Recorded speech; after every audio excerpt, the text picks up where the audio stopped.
Gravação inicial. Ok, pode começar a gravação, por favor, Laísa? Pode ir, não precisa mais gravar, não. Obrigado, amor. Tchau. Aqui a região está com problema na... Eu tentei chamar o técnico, mas é problema na região da Vivo. Aí não tem o que fazer. Walker, eu não estou te vendo, eu só vejo a Larissa e só vejo o Zé. Mas o Walker, está vendo todo mundo e o apoio também? Estou vendo todo mundo. Tá, o apoio também? Oi? Sim, estou vendo todo mundo. Então tá bom. Então, eu não preciso ver. Se vocês conseguem ver, tá legal. Então, vamos lá. Eu vou começar a sessão vespertina do dia 29/7, da segunda turma ordinária da terceira Câmara. Boa tarde, doutor Vinícius. Boa tarde a todos. Doutor Walter. Boa tarde a todos. Doutor Jorge.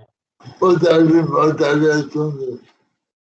José Renato. Boa tarde a todos. Doutora Laís. Boa tarde a todos. Doutor Rafael. Boa tarde a todos. E doutora Denise.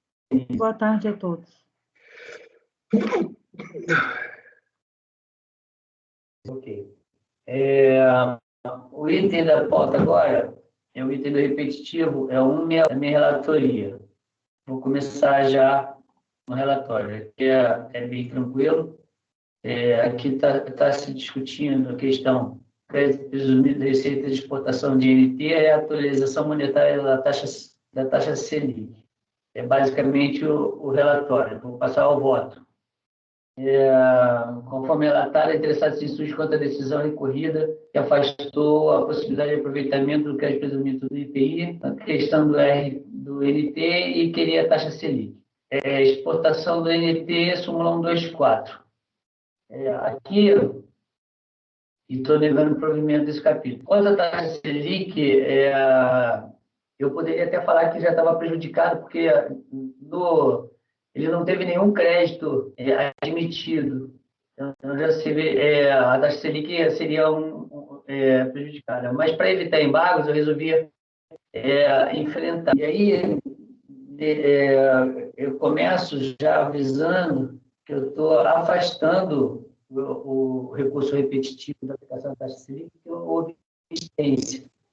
Aí, depois de afastar o STJ por falta de resistência, eu estou negando o provimento por falta de... Então, no geral, estou negando o provimento ao recurso. Como eu estou voltando, senhores colegas de colégio, Presidente, eu não sei se cortou para os demais. Cortou sim. O senhor pode voltar aí uns 10 segundinhos da sua fala e concluir o que você está... porque cortou, tá? Tá, a partir da onde? Quer que fale da Selic de novo, é isso? Não, da Selic, pelo menos eu escutei a Selic, o senhor está afastando lá do STJ, o repetitivo, porque não houve resistência, né? Mas aí o senhor falou que, de qualquer forma, mesmo não havendo resistência, o senhor ia afastar o direito dele, e aí depois começou a cortar. Eu afastava o direito dele porque eu demonstro no meu voto que não existe a previsão legal para aplicação da taxa Selic, como eu sempre votei anteriormente ao repetitivo. Logo, eu estou negando o provimento ao recurso voluntário. Basicamente isso que eu falei após essa fala doutor Walter. Posso passar o voto? Colher o voto? Então, vou começar a colher. Doutor Vinícius. Com o relator. Doutor Walker. Com o relator. Doutor Jorge. Com o relator. José Renato, Com o relator. doutora Laís, Com o relator. doutor Rafael Com o relator. e doutora Denise. Com o relator. Ok. Então, foi negado o provimento por unanimidade. O item 168, ele é o repetitivo. O 168 é repetitivo do 169 a 177. Estou copiando o resultado.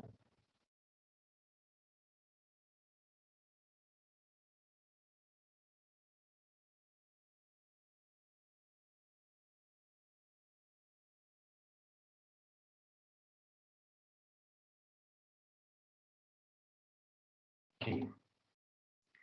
Bom, agora vamos voltar à pauta normal. É o item que é meu também.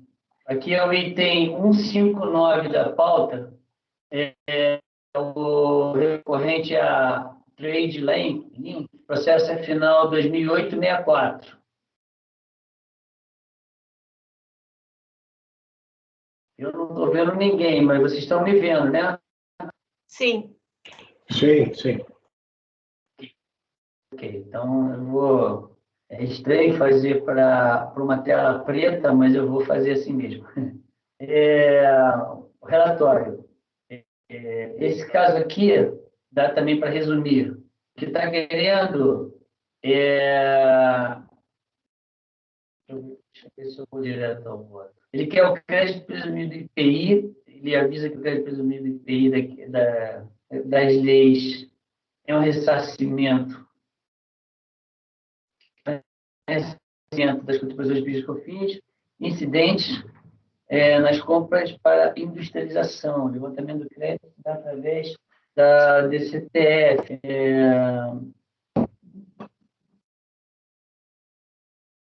Aqui, essa questão, na verdade, a gente já discutiu algumas vezes.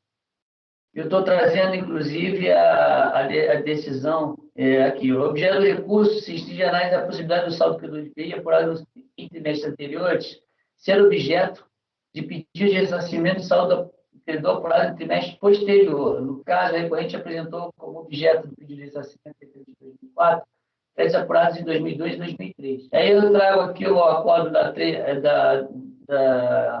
relatoria da doutora conselheira Denise Green, o acordo 3302.010.111, que fala que tem que ser no próprio período.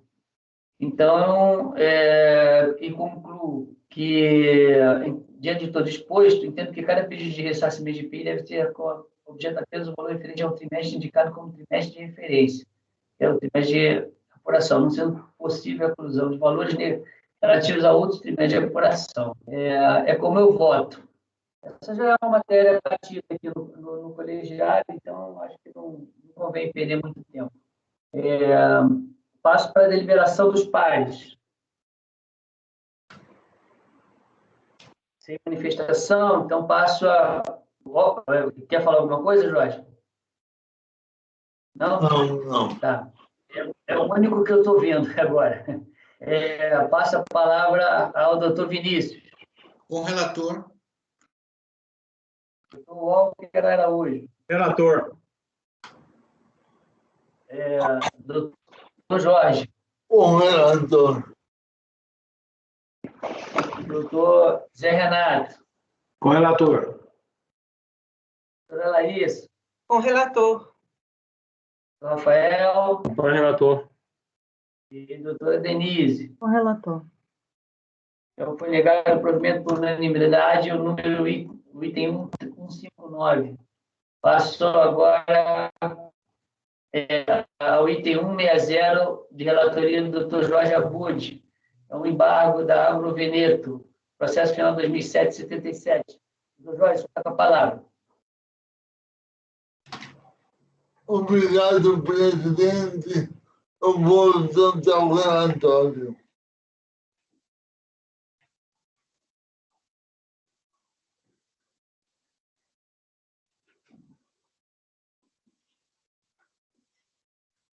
processo 11.516.01377/2007-77, a Agricola Veneto Limitada, embargos de declaração. Relatório. Trato presente de manifestação de inconformidade contra o despacho decisório que indeferiu parcialmente o pedido de ressarcimento de crédito presumido e não homologou totalmente as compensações declaradas.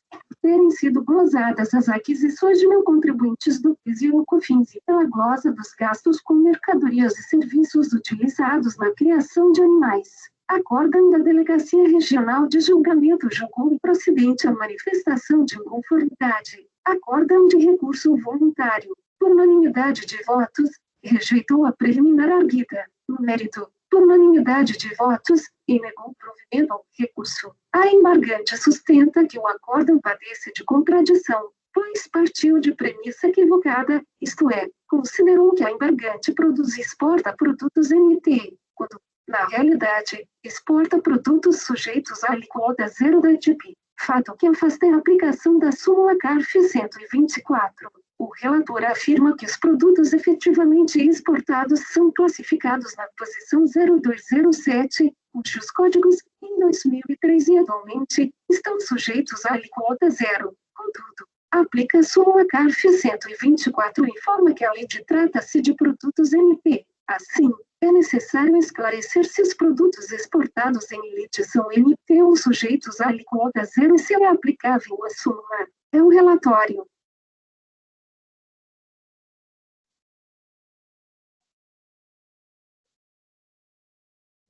O Gilson falou para continuar. Pode continuar o voto. A Agricola Veneto Limitada, embargos de declaração. Voto.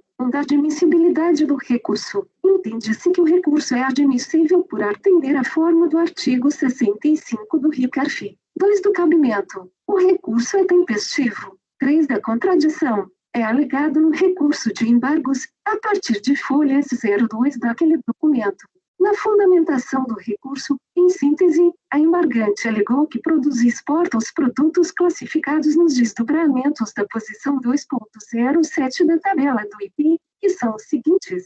Ademais, alegou que, segundo o artigo 14 da Lei 9.493, que ficam incluídos no campo de incidência do IPI, tributados à alíquota zero, os produtos relacionados na TIPI nas posições e nos códigos assinalados. Assim, os produtos produzidos e exportados pela embargante, acima referidos, conforme a Lei 9.493 e a TIPI, sofrem a incidência do IPI, entretanto, tributados à alíquota zero. O acórdão embargado, por sua vez, aplicou o enunciado da súmula 124 do CARF, no sentido de que a produção e a exportação de produtos classificados na TIPI como não tributados não geram direito ao crédito presumido de IPI. Ora, como se percebe, a contradição do acórdão embargado, partindo de premissa equivocada, considerando que, conforme acima alegado e por várias vezes repetido na própria acórdão, a embargante produz e exporta produtos que estão no campo de incidência do IPI, tributados, entretanto, à alíquota zero. O enunciado da súmula, ao contrário, aplica-se ao caso de produtos produzidos e exportados que estão fora da incidência do IPI,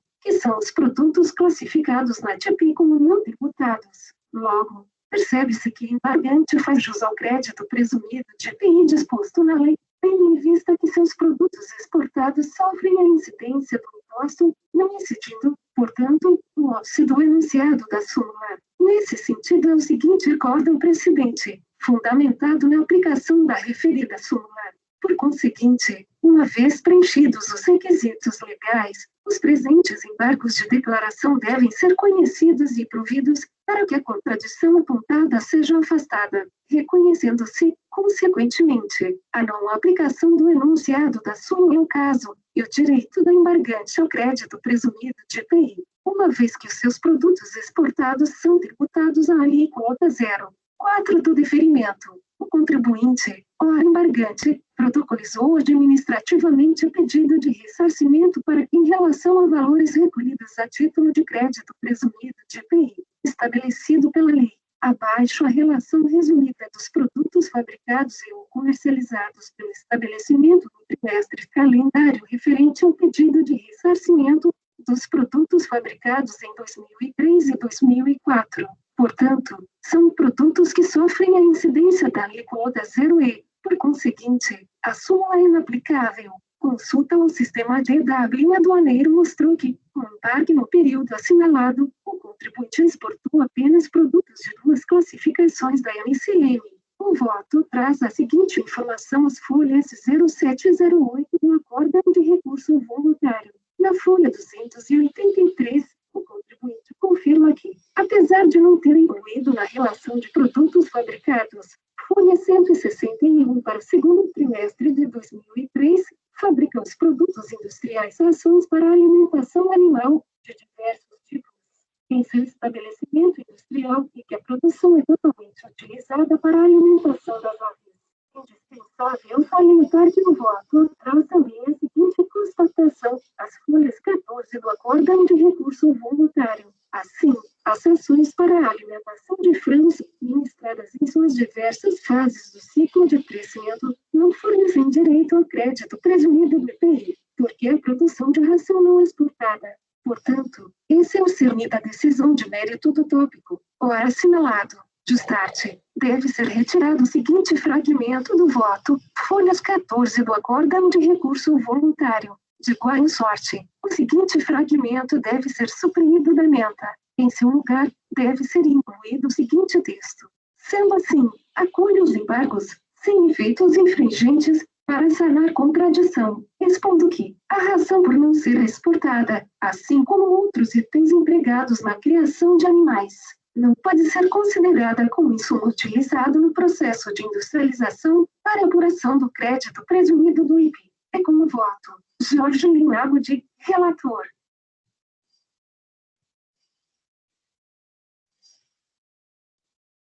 Ok, vamos passar à deliberação. Tem só uma questãozinha aqui no final, no último parágrafo, porque, sim, se eu entendi corretamente, continua se negando provimento, mas agora por outra razão, né? A questão não é ser tributada, mas é que ração, você não toma crédito de IPI para ração quando você está produzindo os frangos, né? Ou pedaço de frango e tal, enfim. Aí você disse assim, no último parágrafo, expondo que a ração, por não ser exportada, não pode ser considerada insumo. A ração, por não ser exportada, a mim não fez muito sentido aqui, assim, porque o que é vendido, o produto final que é vendido é o frango, sei lá o quê, em partes, congelados, o que é que seja? Não. Amiga, ele produz a razão. E a razão alimenta o frango. O frango é abatido e é exportado. Você não exporta a razão. Desculpa. Peraí. Ele está querendo tomar crédito... Na exportação. Não, por aquisição do quê? Qual é o matéria-prima? Algo que você puder me esclarecer, só porque não ficou claro isso. Deixa eu ver. É o seguinte, você está vendo no voto um diagrama, está na folha 5. Sim. Então, Tá. ele fabrica razão. É isso que eu entendi. Ele fabrica razão. Essa razão vai alimentar o frango. O frango depois é abatido e é exportado. Mas eu entendi, seu voto está diferente. Enfim, sobe um pouco uma folha antes. Está dizendo, o produto fabricado, comercializado é pedaços e miudezas de frango congelado, resfriado, inteiro, farinha de carne. Eu havia entendido que isso era o produto fabricado pela Agroveneto, e que ela mas como ela também cria antes o frango, ela compraria a ração para alimentar o frango. Como a gente está falando de IPI, aqui não vale insumo do insumo, só vale... foi isso que eu entendi, mas se eu entendi errado, por gentileza, eu queria que vocês só me corrigissem. Agora você me pegou. Vamos lá.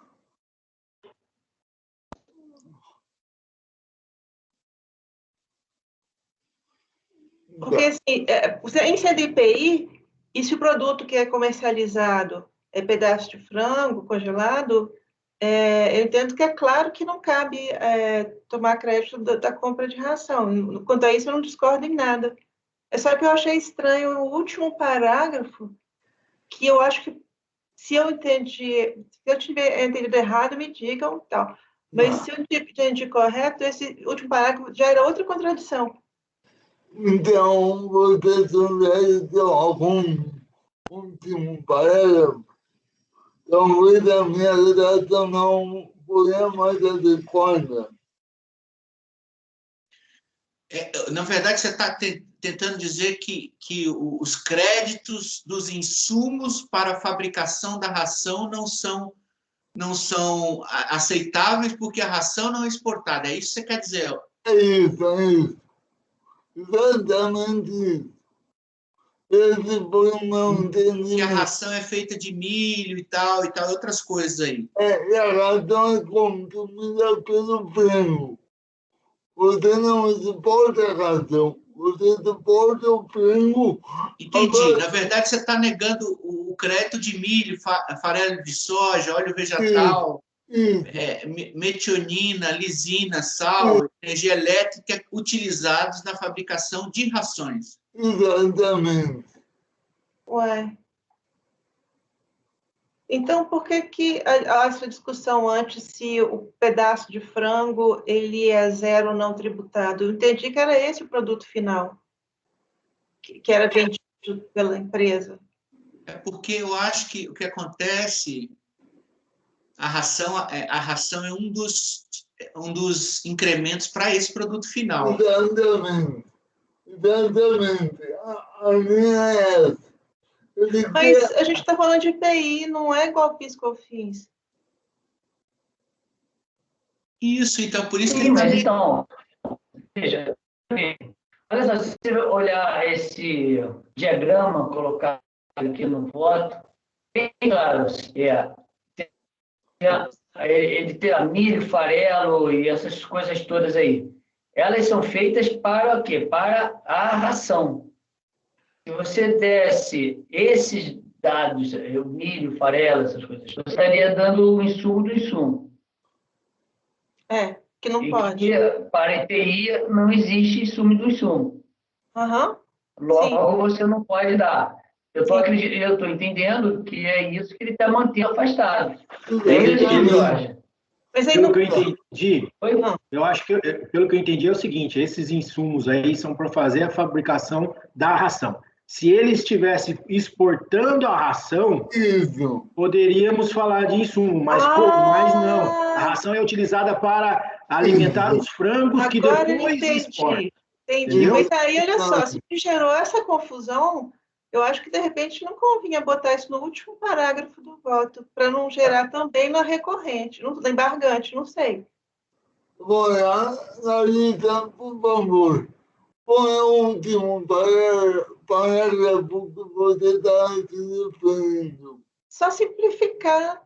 Sendo assim, acolha os embargos sem efeitos infringentes para sanar a contradição. Expondo que a ração não pode ser considerada insumo. E a ração está ok. Não pode ser considerada como insumo para crédito presumido IPI, ponto. Mais simples. Ok. Eu agradeço muito. Obrigada e desculpa aí a confusão. Eu que agradeço. Ok, posso passar a colher os votos? Doutor Vinícius. Com o relator.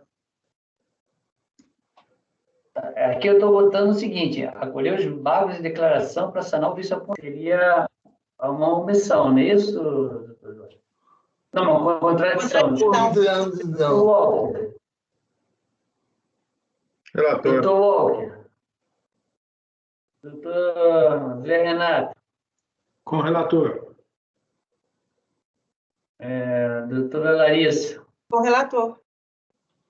Doutor Rafael. Ligado o microfone, com o relator. Com o relator. Doutora Denise. Com o relator. Então, acordo no colegiado, na unidade de votos, os embargos, passando ao vídeo, imprimir os efeitos vigentes no termo do voto do relator. Esse foi o item 160. Item 161 da pauta. Processo da Renner Hermann. Final 2007-49. Ok, presidente, eu vou soltar o voto, o relatório, ok? Ok. Processo 11.080.00795/2007-49. Trainer Hermann S.A. Relatório. Trata-se do auto de infração destinado a constituir crédito tributário, referente à ação dos devedores do IPI, compensados com créditos fictos desse mesmo imposto, não previstos em lei, mas autorizados por decisão provisória na ação ordinária perante a Primeira Vara Federal Tributária de Porto Alegre, créditos esses alusivos a aquisições de matérias-primas isentas e tributadas a alíquota zero. No referido auto de infração, foi formalizada a exigência do IPI, em que ficou consignado expressamente que o crédito tributário constituído está com exigibilidade suspensa, por força de depósitos judiciais efetuados nos autos da ação ordinária antes mencionada. O relatório da ação fiscal informa que o contribuinte foi vitorioso na referida demanda judicial até a data do lançamento de ofício, aguardando, naquela data, o julgamento do recurso extraordinário interposto pela União. O mesmo relatório averba que o contribuinte se apropriou dos créditos litigados, escriturando-os no livro do IPI nas respectivas contas contábeis, tendo efetuado o depósito judicial dos valores discutidos, conforme comprovantes juntados ao processo. Contudo, continua o auditor fiscal autuante, em face da prática adotada pelo sujeito passivo de registrar nos livros de crédito do IPI sob discussão judicial, em que pese depósito do valor, resultou na incorreta redução do saldo devido aos respectivos períodos de apuração. Dessa forma, os valores de IPI em litígio não foram declarados em DCTF. No mesmo relatório, a fiscalização esclarece que o procedimento correto seria apurar o valor devido e declarar em DCTF, informando a parcela sob litígio no campo suspensão da referida declaração, por terem sido efetuados depósitos judiciais. À vista disso, foi efetuado o lançamento de ofício dos valores de IPI não declarados em DCTF, conforme períodos constantes na planilha Hermann S.A. IPI Depósitos Judiciais, a qual é parte anexa deste relatório e juntadas à FLC a fim de prevenir a decadência, haja vista a discussão judicial com suspensão da exigibilidade do crédito tributário face ao depósito do montante integral. No lançamento de ofício, foram adicionados ao valor do IPI, com juros de mora, a partir do vencimento do período de apuração, sem aplicação de multa de ofício. Regularmente cientificado do lançamento, o sujeito passivo apresentou impugnação. Jorge, para de outubro de 2010, a Delegacia Regional de Julgamento em Porto Alegre RS, por unanimidade de votos, julgou improcedente. Jorge, se sua emenda está certa, aqui tem duas coisas que a gente tem que discutir. Lançamento para prevenir a decadência e a incidência de juros de mora quando não tiver totalmente pago, o depósito não for integral, é isso? Então não tem necessidade de ler o relatório inteiro, é que agora voltou a minha internet, então agora eu consigo ver todo mundo. Graças a vocês não têm ideia da angústia que é, desde a coisa passada, que eu não consigo ver ninguém, ouço muito mal. Bom, tudo bem, não consigo abrir nada, lógico, né? É óbvio que por consequência não abro nada. Agora sim. É só isso, né, Jorge? É só isso. Então, para que ler tudo isso? Você me permite, eu não ia ler o voto, porque no relatório eu ia trazer os elementos básicos. No voto eu ia só apresentar as suas questões. Entendi. A gente pode até discutir agora. Podemos, porque são matérias que estão batidas, que a gente não tem muito tempo. Eu só não entendi a questão dos juros aqui. Para mim não... Então, a questão dos juros é o seguinte. Segundo a fiscalização, o depósito feito não abrange a totalidade do crédito, porque a fiscalização levanta algumas diferenças que não foram contempladas no depósito. É isso que eu estava colocando no relatório. Tá. O depósito é inferior ao valor do crédito exigido. Isso. Aí os juros são só sobre a parte que não está no depósito, é isso? Desculpe, Danita, eu não entendi. Aí os juros são relativos à parte não coberta pelo depósito. Os juros são relativos ele efetuou um cálculo e a fiscalização efetuou outro. Ele pagou os juros segundo o cálculo dele. E a fiscalização está dizendo, olha, eu tenho uma diferença que não foi abarcada pelo contribuinte.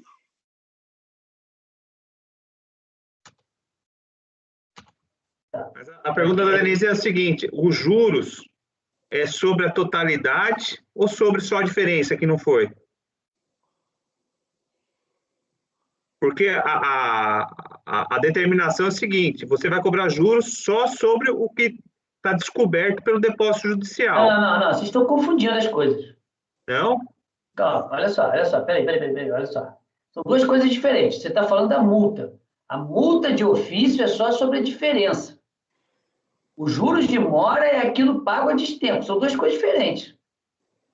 Não, mas quando tem depósito judicial, então, se o depósito for inferior ao crédito, só se cobra os juros da parte que não está coberta pelo depósito. Mas desde que seja pago... então eu posso pagar o depósito judicial qualquer dia. Mas não é isso que o Jorge está falando. Não, porque olha só... O Jorge está dizendo que o depósito é inferior ao valor do débito exigido. Não está centrando se o tributo foi pago a destempo ou não. Então, não é essa se discussão. é inferior, só na diferença, é óbvio, né? Aí sim, é sobre a diferença. Mas...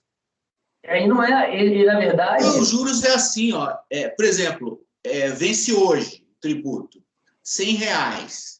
Aí o cara deposita daqui 5 dias.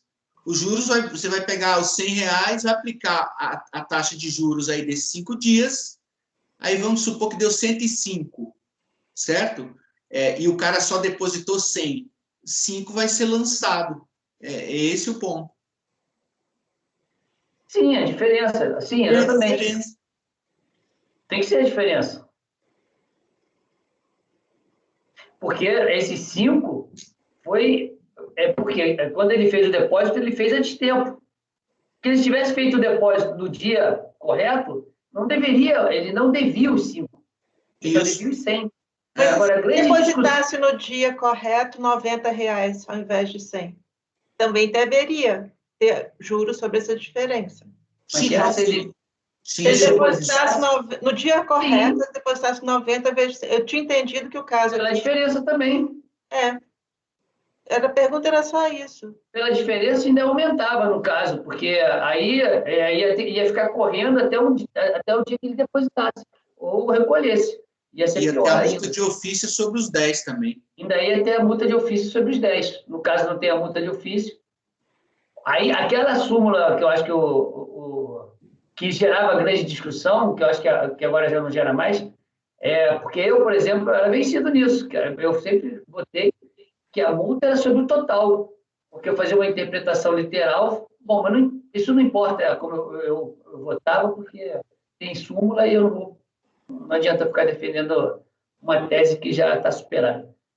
Mas não é isso? Não é isso, Walker? Não é essa 132 que a gente está falando? Oi? Isso aí não é aquela... Não aplica a 132? 132 não é a multa? É a mesma coisa, o depósito em montante parcial que incide a multa e juros sobre apenas o montante da dívida não abrangido pelo depósito. Sim, o problema, olha só, os juros nunca teve discussões. Se você recolheu ou depositou a destempo, sempre ninguém discutia que não tinha juros. Na verdade, o que o contribuinte alega aqui, pelo que está no relatório do Jorge, é que não houve mora. Então, não sei se o Jorge está tratando isso no voto dele, se efetivamente houve mora que justifique os juros, ou se não houve mora, como sustenta o contribuinte. Mas Vinícius, o depósito não cobre a quantia. Então, ele não depositou integral. E aí acontece o que a Larissa falou, ele depositou 90 e devia 100. Isso. É isso. Não é isso? Mas, não seria o caso da aplicação da súmula 132, então, que nem o Rafael está falando? Pela diferença. Isso. Aí sim, a aplicação do 132. É porque o Jorge está aplicando a súmula 5, né? Isso. Ô Jorge, mas você fala aqui no teu voto, fala assim, nesse contexto, a recorrente ajuizou em 1º de setembro de 99, perante a Justiça Federal, o processo tal, onde debate o direito ao crédito presumido e tal. Na ação, houve o depósito integral do crédito tributário. Quer dizer, houve ou não houve? Foi alegado, desculpa. Aqui você está colocando, foi alegado, tá, ok. E a fiscalização diz que não houve o depósito integral. Seria o caso da súmula 132? Eu acho que seria o caso da súmula 132, porque o lançamento ele foi feito para constituir, para prevenir a decadência, uma vez que já tinha ação discutida. Há um depósito lá que não é integral, a fiscalização falou que não é integral, que há uma diferença que não está coberta pelo depósito. Não é isso, Jorge? Isso que acarretou a redução. Então, o Jorge fala aqui na parte dele, quando ele fala assim, direito, né, agora, ali que eu tinha lido antes era a alegação do contribuinte, agora ele põe direito, eu acho que você está querendo dizer você julgando, é isso? Isso. Tá. Inicialmente, é imperioso reforçar que houve o depósito integral do crédito fazendário. Quer dizer, houve ou não houve? Página 3. Quando você começa a falar direito. Não, mas eu acho que... aqui no relatório, ele não pode estar falando dele. Vinícius, você está no relatório, Vinícius. No relatório ele não pode estar falando dele. Não é ele que está falando. Isso é relatório, é verdade. Você está no relatório. Tá, ok. Ele só pode estar dando a opinião dele no voto. Ok. Você pega o final do contribuinte, também efetuou depósito judicial, isso a fiscalização diz. Foi que, em face da prática adotada de registro, resultou em correta redução do saldo devido. Então, ele fez o depósito menor. Então, é como o doutor Walker falou e o doutor Rafael, aplicação da súmula 132. Beleza, vamos para frente. Então, podemos votar? Tem que só ajustar esse dos juros de mora aqui. O Jorge fala, contudo, o depósito do valor resultou na incorreta redução do saldo devido nos respectivos períodos. É isso mesmo. Então, vamos lá. Doutor Vinícius, como o senhor vota? Com o relator. Doutor Walker Araújo. O relator. Doutor Zé Renato. Com o relator. Doutora Larissa. Desculpa, gente, eu estou lendo aqui a DRJ e eu estou vendo uma outra coisa que está escurecendo essa questão. Eu preciso ler para vocês. Apesar de ser hora de voto, mas porque só agora com a abrir a DRJ. Quanto ao argumento do impugnante, sobre os juros de mora, pular o que está dizendo, de que há depósito integral e, por consequência, não pode ver o lançamento, Aí vem o relator da DRJ. Entendo que não existe previsão legal para a exclusão dos juros de moratórios lançados. Ao contrário, o 161 do CTN, é claro, ao determinar que o crédito é integralmente pago no vencimento é acrescido. Não há qualquer outra hipótese de exclusão que não seja pagamento integralmente efetivado. O depósito judicial do crédito, embora integral, não é considerado pagamento para fins de afastamento do artigo citado. Ah, não, ele tá usando um entendimento hoje que já está superado por essa súmula. Sim, mas ele está dizendo que foi integral o pagamento. Mas ele está dizendo que foi. Ele pode estar. Veja bem, como é que ele vai saber que é integral mais do que a autoridade fiscal que lançou? Tá. Ele está dizendo que o depósito judicial, embora integral, não é considerado pagamento. Então, ele está usando outro argumento. Para ele, é pior ainda, então. Ele está falando assim, olha, mesmo que fosse integral, eu não ia aceitar como pagamento. Tá. Então, ele ainda piora a situação do contribuinte ainda. E veja, eu não sei mas eu tenho que me basear no relatório fiscal de quem foi fazer o trabalho na ponta. Mas a súmula 132, ela se encaixa aqui como uma luva. Porque ela, na minha ideia, na minha interpretação, a súmula 132, ela é condicional. Se você ler a súmula 132, o que ela fala? No caso de lançamento de ofício sob débito, objeto de depósito judicial em montante parcial, a incidência de multa de ofício e juros de mora atinge apenas o montante da dívida não abrangida pelo depósito. Chegar lá na fase de execução, foi constatado que o depósito é integral, Uhum. Ela condiciona aqui a depósito parcial. No nosso entendimento aqui é depósito parcial. Mas se chegar lá e ficar comprovado que é o depósito integral, ele vai afastar. Porque é lógico que se tiver o depósito integral, não se aplica a súmula aqui, né? Ela é meio que condicional aqui.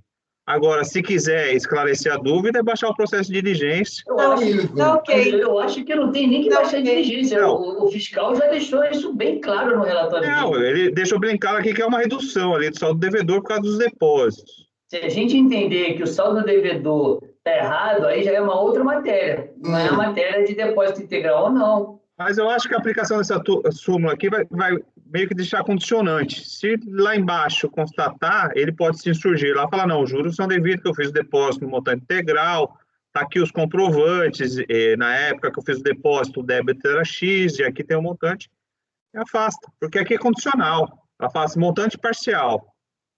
A priori aqui é parcial, e qualquer coisa ele embarga também. Tá claro. Ele embarga e demonstra que é integral. Aí qualquer coisa, se tiver muita dúvida, a gente desce para a fiscalização de novo. Tá bom, tá claro, eu acompanho o relator.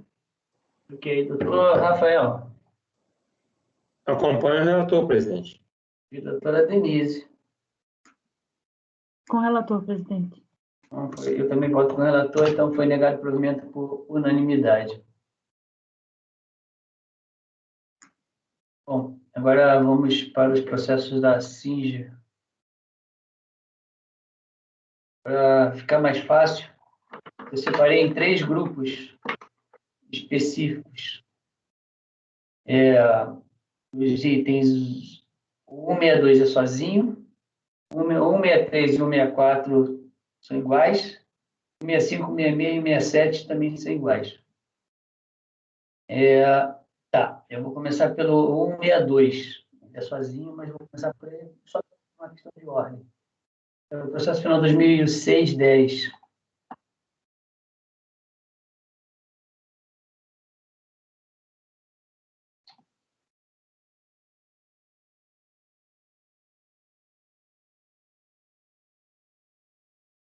Final do 162 é o 2006-10. Só a taxa Selic, né? É só a taxa Selic. Aqui eu estou, aqui só para deixar, aqui está falando, a taxa Selic, não houve a oposição ilegal do fisco, e eu entendo a oposição ilegal é alguma decisão tenha reformado o despacho decisório. Como não aconteceu nada disso, eu estou negando o provimento dos mesmos moldes que eu já neguei lá atrás para naquele outro julgamento. Então, esse é o meu voto. Passo a deliberação, passo aos votos. Doutor Vinícius. Com o relator. Doutor Walker Araújo. Não deu para ouvir. O relator. Doutor Jorge. Como relator. Doutor José Renato. Com o relator. Doutora Larissa. Com o relator. Doutor Rafael. Com o relator. Doutora Denise. Com o relator. Vou negar o provimento por unanimidade. Eu vou, item 163. O 163 é igual a 164. Então, eu vou ler o 163, que é o final 2008-50. 2008-50.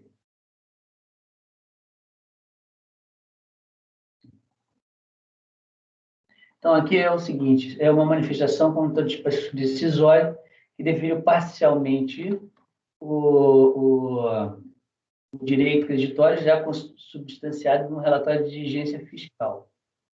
Homologou parcialmente, o contribuinte foi cientificado do despacho decisório do saldo devedor, processo tal. Aí tá, né? Aí tem a tabela, o relatório de diligência, e aí tem as alegações do contribuinte. E aí ele faz várias alegações. Tem o relatório de diligência fiscal, não vou ler todo ele, que está aí. Ele foi cientificado. CMS da base de cálculo. Tá. A quarta turma da DRJ julgou a manifestação de conformidade improcedente, com base no acórdão que cito e transcrevo a emenda. Resignado com a decisão de primeira instância, recorrente depois recurso voluntário com o argumento que a decisão recorrida deve ser declarada nula. Preterimento de defesa, que ocorreu a prescrição intercorrente, desde que o processo ficou parado mais de 3 anos, pelo julgamento do despacho. O pedido de ressarcimento foi transmitido no dia 14/1, dentro do prazo legal, sendo lícita a declaração de prescrição do pedido de retificação da DCP, uma vez que não há legislação, a previsão de vedação e retificação não for incluído o ICMS pago nas entradas dos insumos adquiridos no mercado interno e utilizado na produção dos produtos exportados pela recorrente. Foi incluído. Isso, né? Bom. Nulidade da decisão recorrida. A interessada alega cerceamento de direito de defesa, virtude de não ter sido convertido em diligência. Eu estou falando aqui, a não conversão em diligência não torna nulo a decisão. Então, estou afastando. E já falo que eu estou afastando a diligência, porque eu entendo ser desnecessário dos autos para análise, pois não foi apresentado nenhum documento que precisasse de análise da autoridade fiscal e o momento processual não é adequado para a produção de provas novas, devendo o julgador apreciar o mérito com o conjunto probatório contido nos autos, sob pena de ferir o princípio da preclusão consumativa, de forma que nega a condição de diligência. Então, eu estou aqui afastando a nulidade, porque a DRJ negou a questão da diligência, e também estou afastando a diligência. Quanto à prescrição intercorrente, eu estou aplicando a súmula 11. Agora, quanto ao mérito, a instância qual utilizou como razão de decidir a falta de provas de que os valores do ICMS não foram considerados por ela nos custos de aquisição elencados nos documentos fiscais e que estes valores não correspondiam ao montante destacado nas notas fiscais de aquisição escriturada por ele na DCP. A impossibilidade de apresentação de retificadora de pedido de ressarcimento após o despacho de deferimento parcial do pedido original e a impossibilidade da instância julgadora reconhecer pedidos originais de ressarcimento de compensação. Trago à baila trecho do voto condutor que demonstra razões de decidir utilizar a decisão da DRJ. Na verdade, eu resumi em cima o que eu transcrevo embaixo. Então, eu acho que é desnecessário ler, né?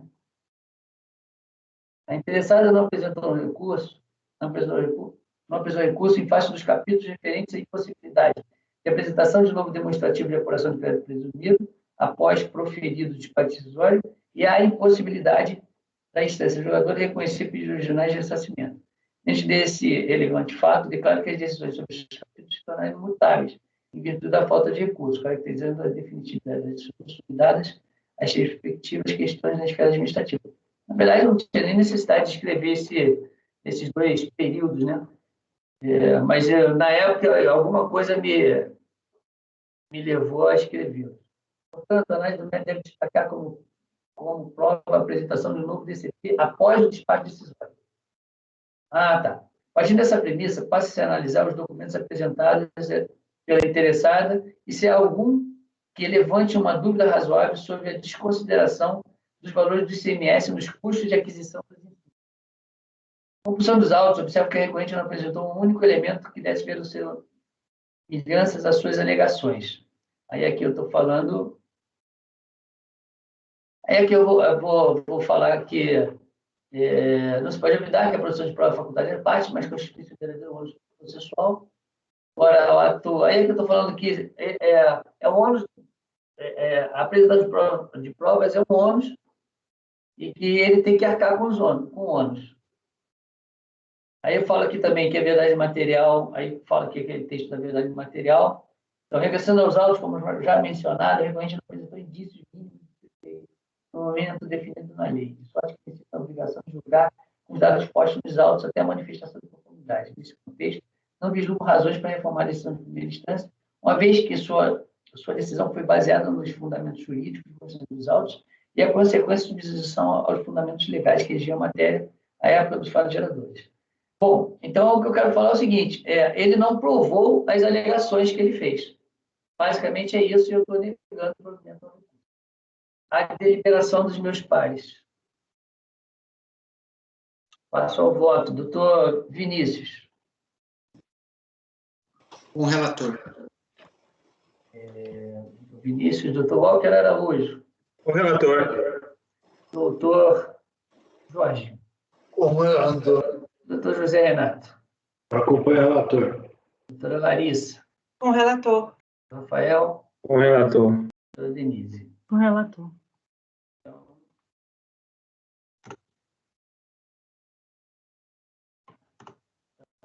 Foi rejeitada a preliminar e negado provimento no mérito. Esse mesmo.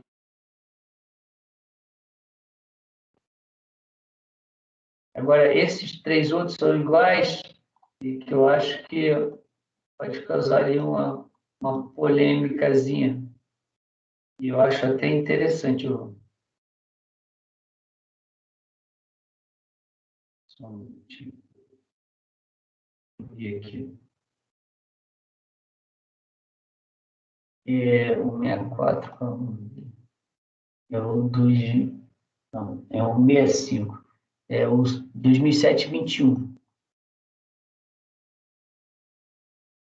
Tá, então vamos lá. Aqui também foi uma representação para fins de analisar as compensações que foram declaradas em DCTF, utilizando o IPI. Agora, aqui que é a parte interessante. Aqui, na verdade, eu vou tentar explicar. Até porque eu tive que relembrar o porquê que, nesse caso aqui, eu anulei o despacho, porque esses processos, todos eles, pela DRJ, ela disse que não caberia o rito do PAF, que era de cobrança. E foi onde quando eu li a DRJ, eu até separei decisões que eu já tinha feito sobre isso, e eu ia começar a fazer exatamente sobre esse assunto. Contudo, tem um fato relevante que aconteceu no meio disso tudo. E esses processos de cobrança, eles decorriam desses vários processos que estão citados ali na página 1. E também... Entendeu? Não, ainda bem que eu vi isso aqui, eu tenho que apagar isso aqui no final do programa. Na página 1, tá. E na página 1, na parte do... Deixa eu ver se eu deixei amarelo, não. Tá. Então, esse processo de cobranças, ele deriva de todos esses processos, que tem compensações ali no meio. E o que acontece? O contribuinte pede, na manifestação de conformidade, que a DRJ espere, aguarde a solução daqueles processos, sobrestando esse processo. Isso que acontece. O que ocorre? Ocorre que a DRJ não se pronuncia sobre isso. Então, eu fiquei sobre esse dilema. Bom, realmente, o processo de cobrança não segue esse rito. Contudo, não o processo de cobrança. A cobrança, nesse que seria esse caso, não seguiria o rito, é verdade. Contudo, essa cobrança vem daqueles processos. E se aqueles processos efetivamente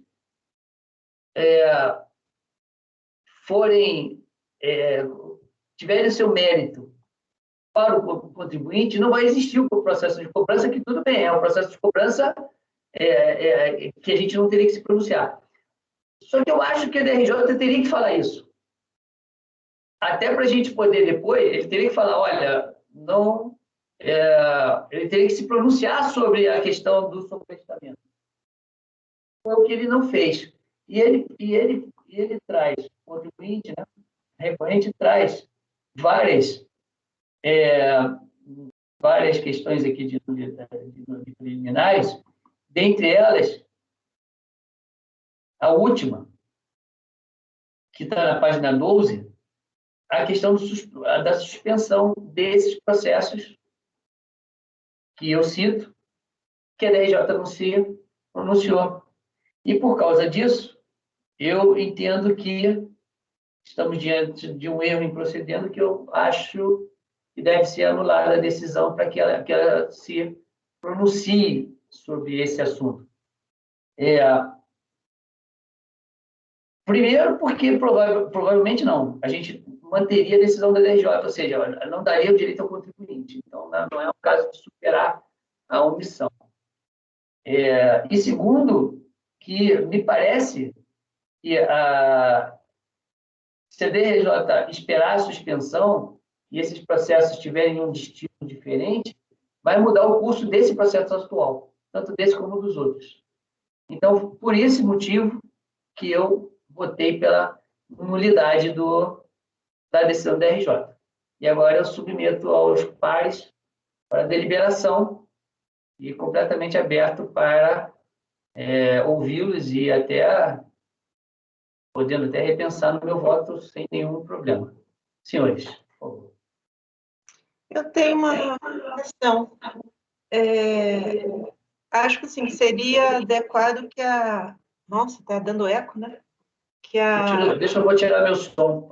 Seria adequado que a DRJ se manifestasse, mas daí a implicar a nulidade, para mim, já foi um certo salto, porque, lembrando da nossa discussão no início dessa manhã sobre alguma questão que foi trazida, foi um voto em que alguém falou sobre compensar, né? Eu reconheço o crédito e efetua a compensação, e naquele momento você falou, mas isso nem sequer é competência, a gente não tem competência para compensar. Então, isso que está acontecendo aqui parece um descumprimento do CTN, do artigo 151 do CTN, se eu entendi bem. Então, não é de fato algo para ser julgado, seria bom que fosse mencionado, mas também não acho que chegue a ser causa de nulidade. Sou um pouco, sabe, assim, por uma questão de essa definição do que é competência do contencioso administrativo e o que não. Enfim, só as primeiras considerações sobre o caso. O que eu posso falar é o seguinte: não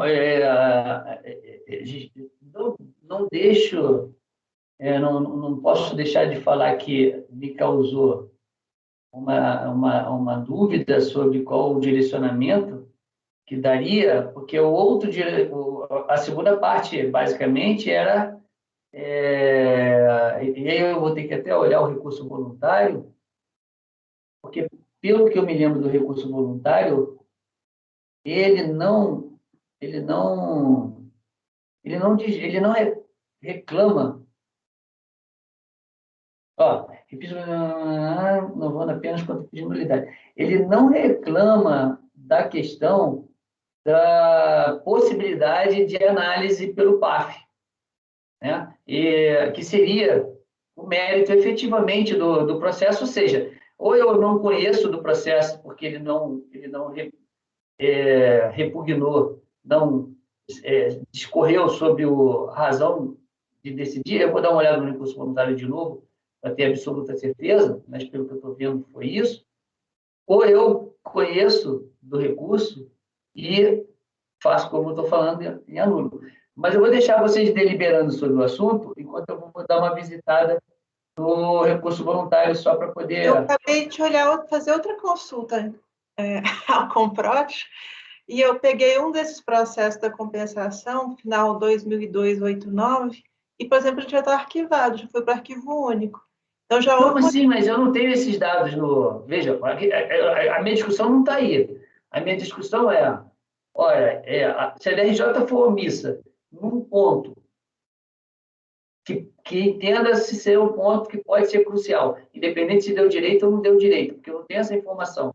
A pergunta é, eu vou anular a decisão anterior ou não, por um erro improcedendo? Que aí não tem nada a ver com o julgamento. Essa é a primeira pergunta que eu faço.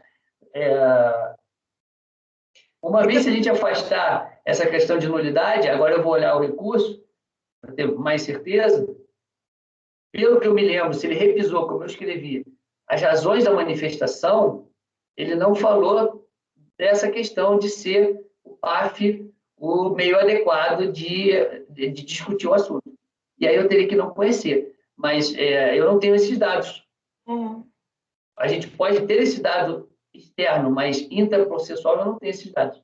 Mas escuta que, para mim, eu não tenho nenhum apego a nada.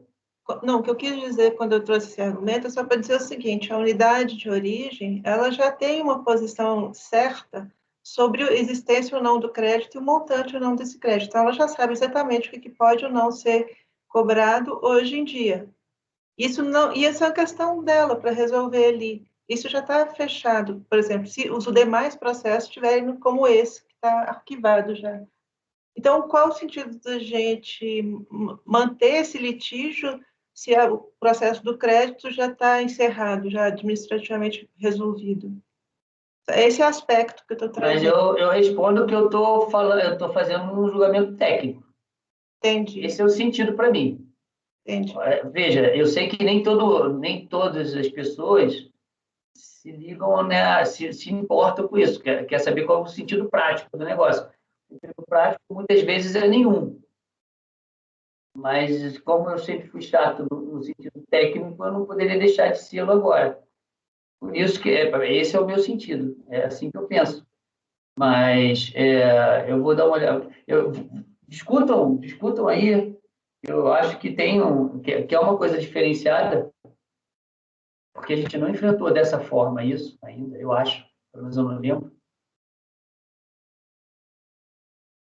Eu estou só dando mais uma olhada no recurso voluntário.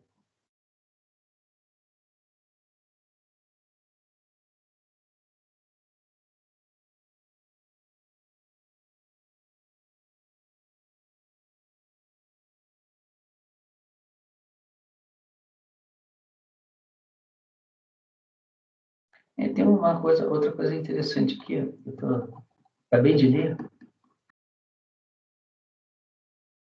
Esse recurso foi, inclusive, veja, foi decisão judicial que foi dado, não tinham aceitado a manifestação, falando que era cobrança, e a decisão judicial mandou ser recebido. Tá? Só para lembrar disso. Eu não falei, mas... Porque intempestiva manifestação apresentando que as medidas merecem receber um recurso no tema do 9784. Tá?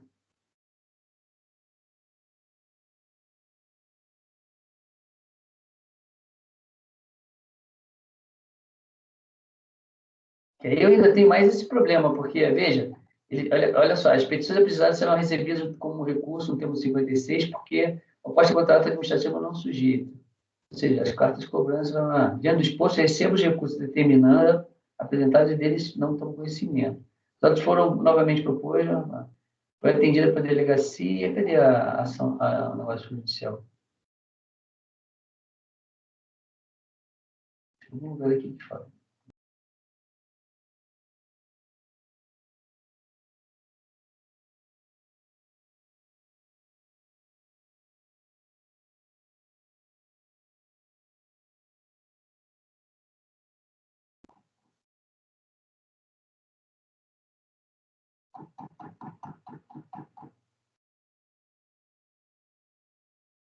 Então, ele começa falando exatamente disso, homologação de orçamento,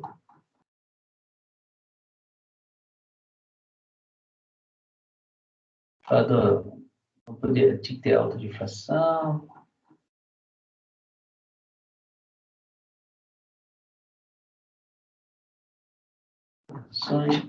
então,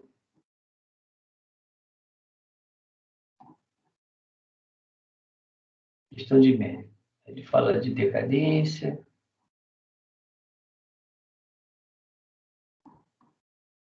da prescrição,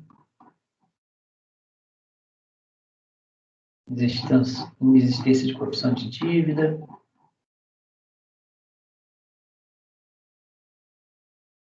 procedimento de compensação que estaria correto,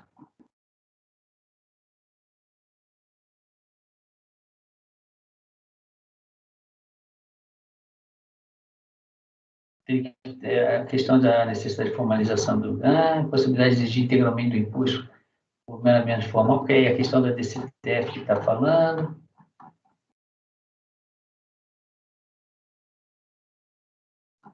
Pecado também não.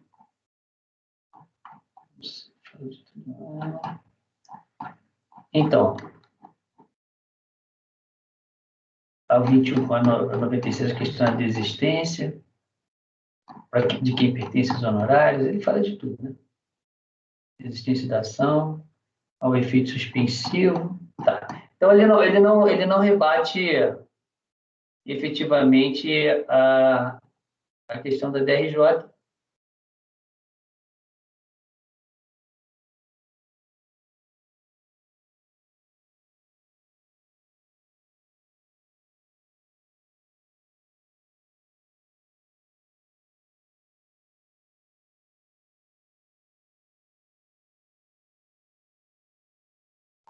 A DRJ vem trazendo que só não cabe a ela analisar.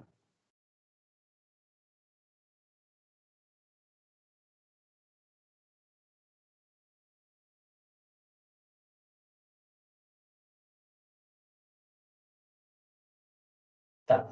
Ela rebate, aqui também, ela rebate uns outros casos também. Ela rebate aqui a questão da prescrição, da decadência, e que é rebatida pelo contribuinte. Mas um ponto fulcral aqui, que é a questão da falta de competência, ela não, o recurso não debate. Bom, senhores, eu estou encaminhando pela nulidade do acordo da DRJ, e vou passar, se ninguém quiser se pronunciar, eu vou passar o mérito. Oi? A Larissa, qual que seria a sua posição, Larissa? Você acha que não seria o caso de nulidade? Ou seja, seria a reafirmação da decisão do DRJ. Ele não pede... Porque ainda que tenha tido alguma... seria desejável que ela tivesse explicitado essa questão, não é da nossa competência. E os outros processos lá, eles já se encaminharam. Assim. Mas se você for olhar, Larissa, a DRJ rebate todos os argumentos dele, fala da decadência, fala de todos os argumentos. Só esse ponto que ela não fala. Porque os outros são do PAF. Realmente. Não, mas essa questão esse argumento de estar suspenso, para mim, quando tem a prejudicialidade é inerente à teoria geral, aí não tanto faz ser PAF ou não. Peraí, ô Gilson, me explica aí. Assim, o argumento do contribuinte é qual? Que está suspenso a exigibilidade e a carta de cobrança não seria... Vou te falar aqui, peraí. Foi isso que eu entendi. Ó, mesmo a RJ silencia sobre isso. O mero silêncio dela sobre isso aí não é nulidade do julgamento em primeira instância. Causa de nulidade, não.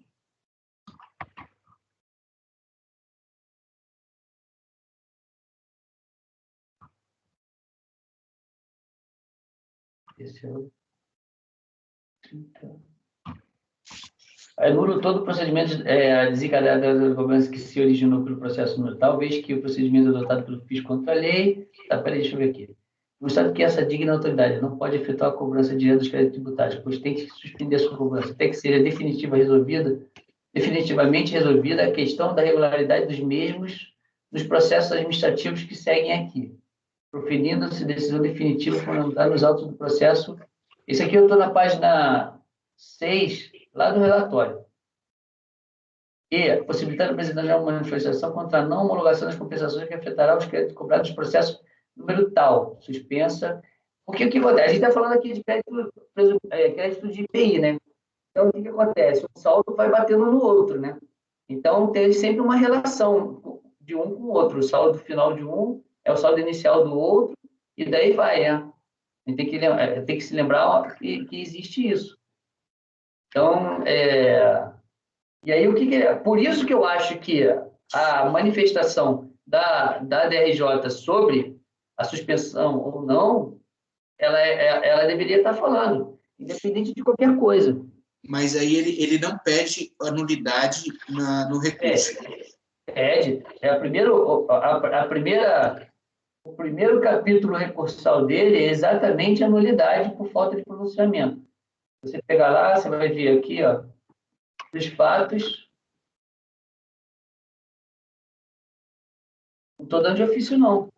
Isso é um pedido de ressarcimento de IPI acumulado com compensação. É isso? Isso. Acumulado com compensação. Então, na verdade, então, o que ele está falando é que aqueles débitos da compensação, aqueles débitos estão suspensos, é isso? É que, na verdade, ele tem uma ação, olha só, ele teve uma ação judicial de crédito prêmio de IPI e transitou em julgado num período X. Ele estava usando esses créditos, compensando contra os tributos, dos exercícios de 97 a 98, tendo, por essa razão, sido lavrados 8 autos de infração, os quais foram impugnados através de defesa administrativa, atualmente em fase de julgamento, que são esses processos que ele fala que tem que ficar aguardando. Ah, mas reflete nesse crédito, então. Não tenho dúvida que reflete ou não. Assim, dependendo do que acontecer lá, vai estar refletido. Porque reflete, seja zero, seja mais ou menos. Mas só a sombra de dúvida que reflete ou não já é uma situação que a DRJ tem que se pronunciar, eu acho. Ó, a página 16 do recurso voluntário dele começa assim: preliminarmente, nulidade da decisão que não aprecia todas as alegações, violação do amplo direito de defesa, impossibilidade de cobrança automática, necessidade de autorização. Aqui,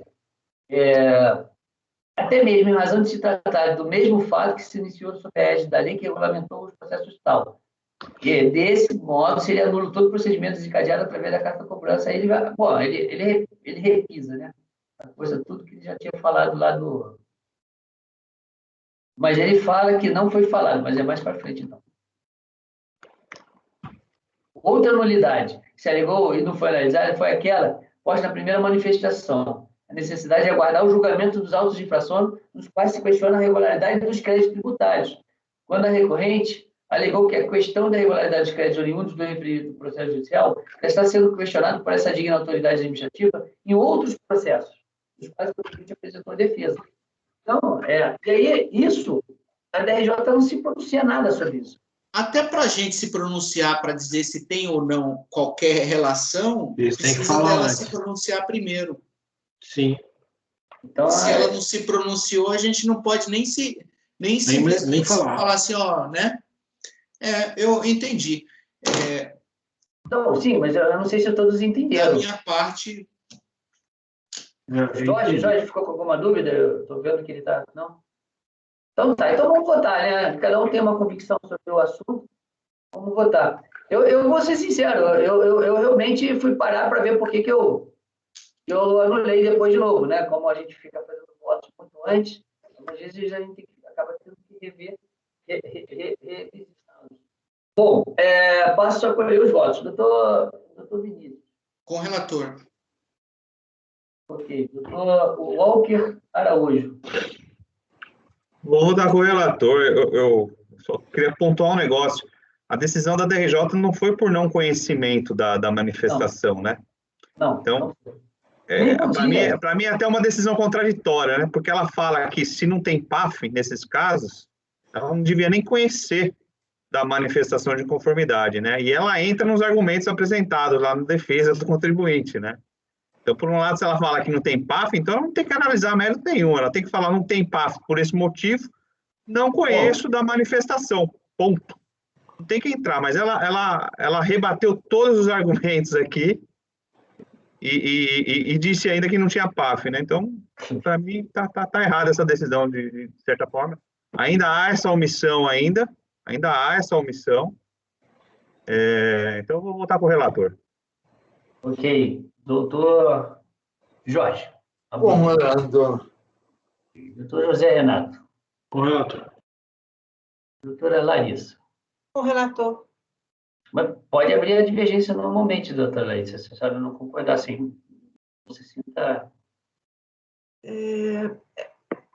Agora, abrindo a divergência, como a senhora vai votar? Sim, não. É que, em verdade, eu teria que estar mais convicta, você está entendendo? Teria que estudar mais a fundo para poder justificar plenamente. Então, como você se dedicou ao estudo da matéria com a forma como ainda não, eu vou acompanhar, e se um dia essa matéria reaparecer, eu fico absolutamente à vontade para votar como eu bem entendo, como fruto de estudo, do mesmo estudo que você, né, você se debruçou, eu não me debrucei. Claro, não, sem dúvida. Não, e até porque o recurso, o Walker deve ter visto aí, vocês, o recurso é longo dele, né? Ele não faz, o recurso dele não é pequeno, então... É bem cumprido. E realmente essas nulidades aí, ele traz ponto a ponto elas aí, falando dos processos e tudo mais. Doutor Rafael. Com o relator, presidente. Doutora Denise. Com o relator. Então, tá. Então, vamos ao acordo do membro colegiado, unanimidade de votos, e dá provimento parcial ao recurso para anular o acordo recorrido e determinar que a primeira instância profira uma nova decisão, incluindo a análise da preliminar posta na impugnação com o título. Eu coloco bem claro o título. Da análise da cidade, aguardar o julgamento dos autos de infração, para se questionar a regularidade dos créditos. Eu botei o título porque o título traz toda senão eu achei mais fácil de identificar. Estou copiando esse mesmo resultado, senhores, para esse é o 65, para o 66 e o 67.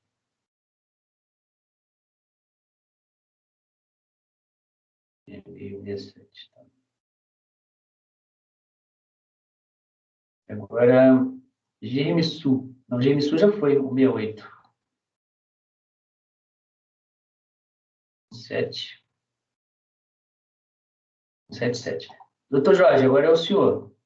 É o item 178. Nossa, esse processo já andou, hein? 178 da Salvar Indústria, processo final 2017-97. O senhor está com a palavra, doutor Jorge.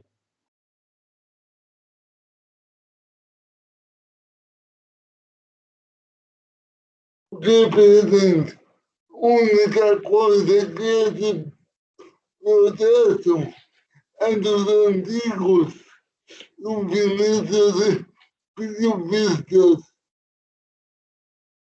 O senhor quer que eu faça o relatório?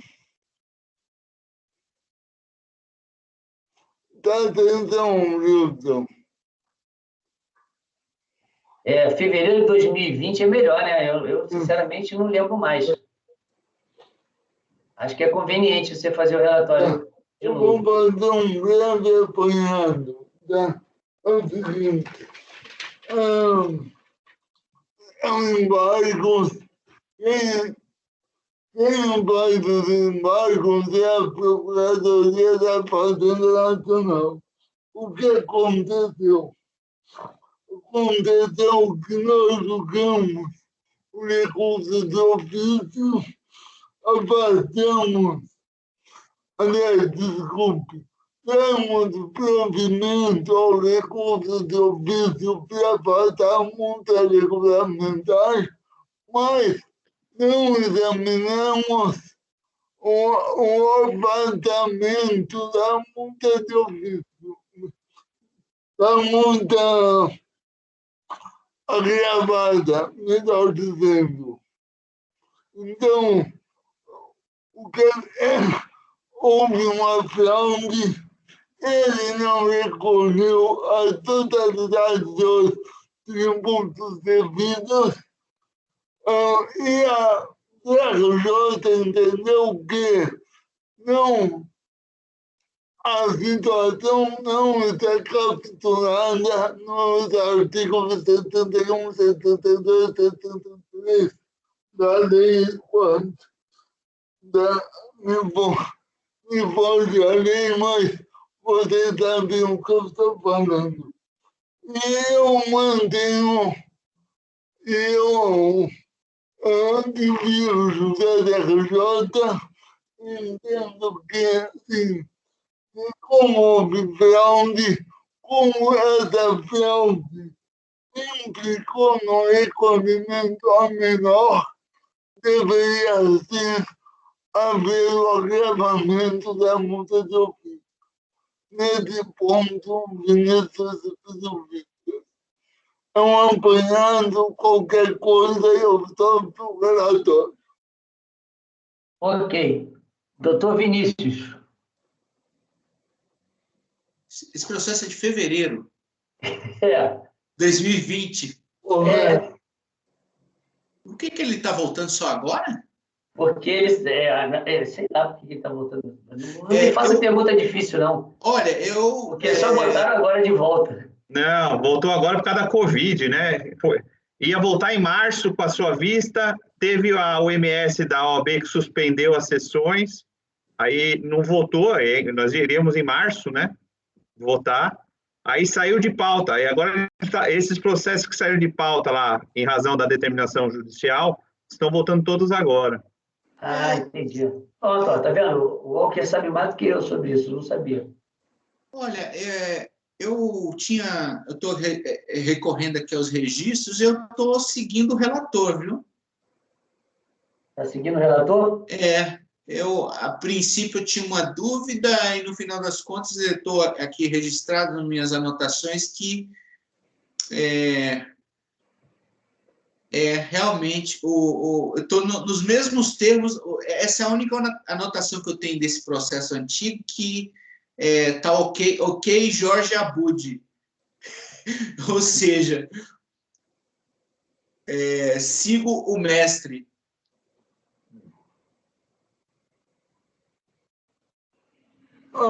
Milton, se for o caso... Tá, tudo bem.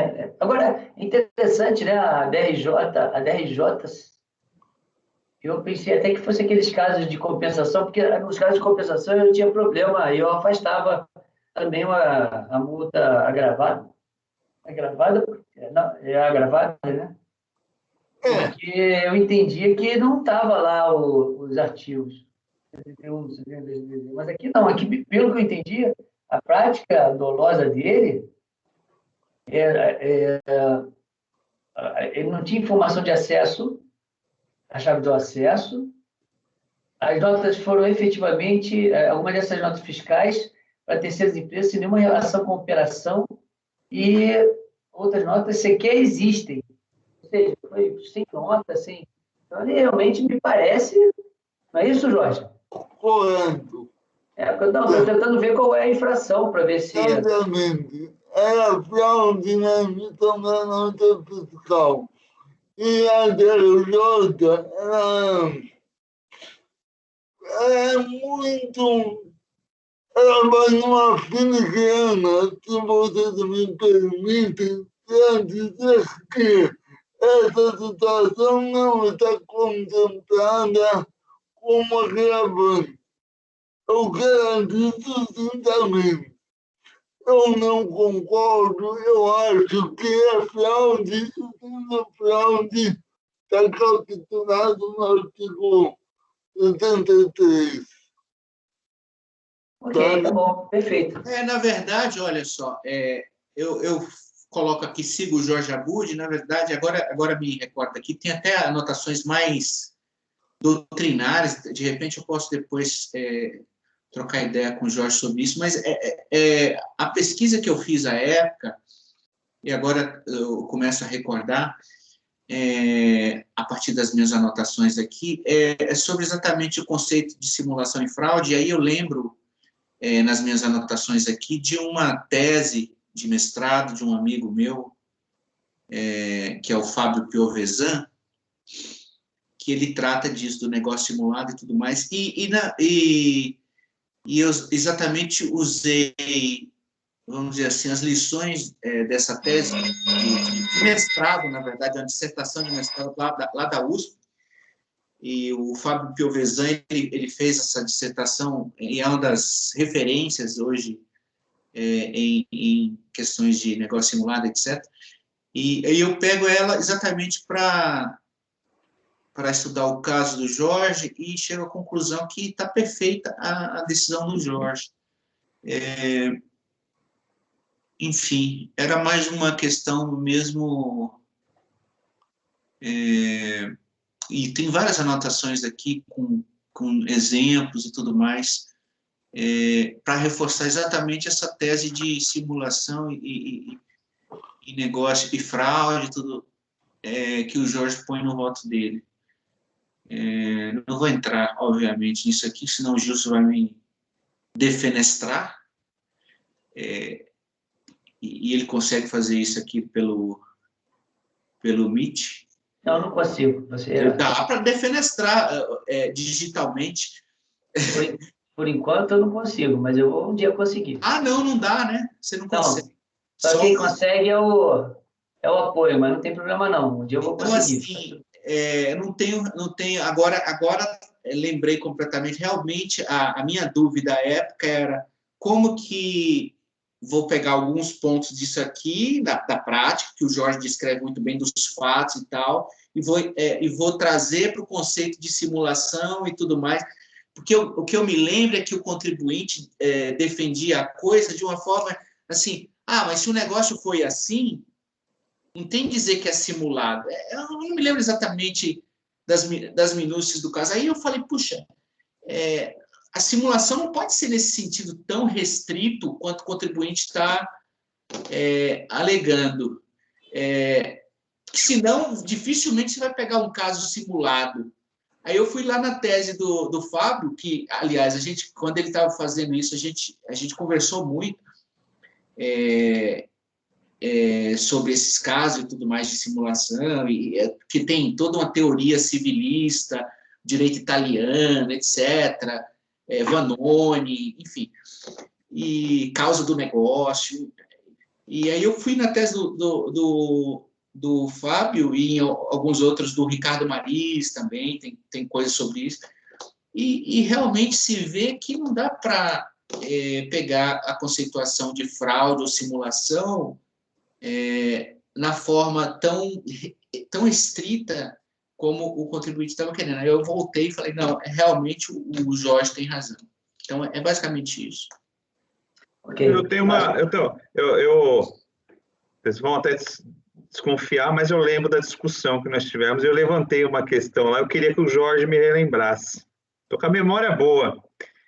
Eu lembro de uma coisa para pensar, né? Aí dá para você lembrar depois de fevereiro. Rapaz, tem muita coisa para pensar durante os dias. Eu lembro que eu fiz um questionamento com o Jorge, porque é o seguinte, eu gostaria que ele me esclarecesse. A multa regulamentar, a fraude ali que motivou a imposição de uma multa regulamentar, porque aqui a gente tem uma multa qualificada e a gente tem uma fraude e não estou vendo mais ninguém, só o Gilson. Estamos aqui. Estou vendo o Gilson. Mas eu só estou vendo o Gilson. Estou ouvindo você, Alves.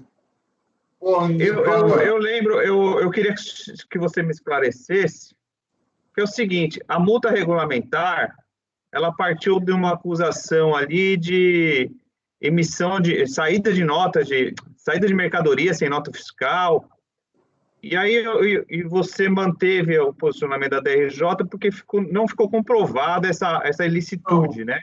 Não foi isso. Não. Não foi isso? Não.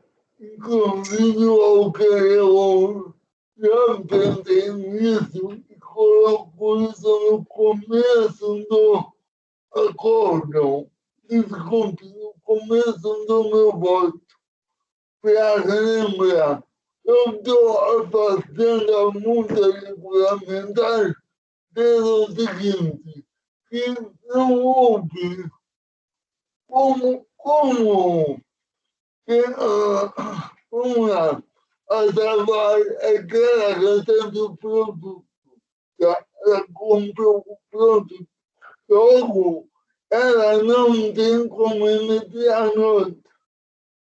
A gente afastou por isso, por ausência de autoria.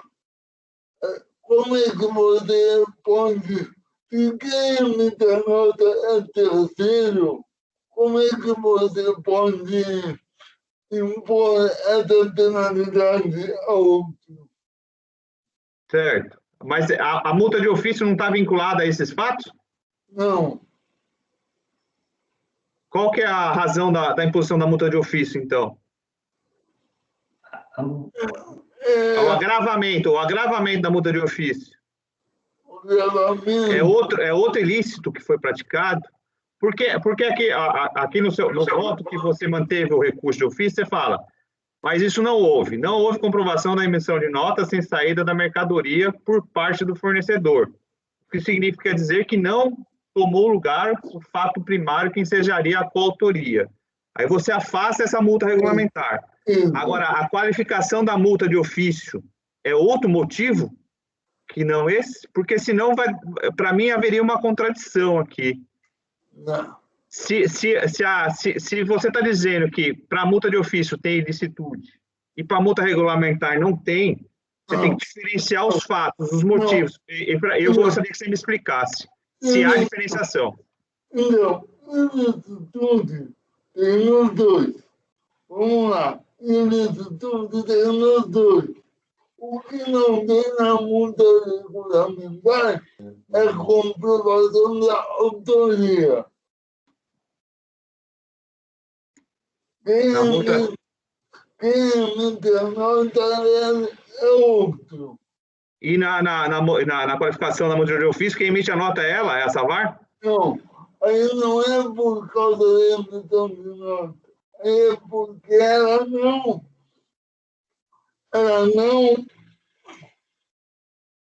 contabilizava.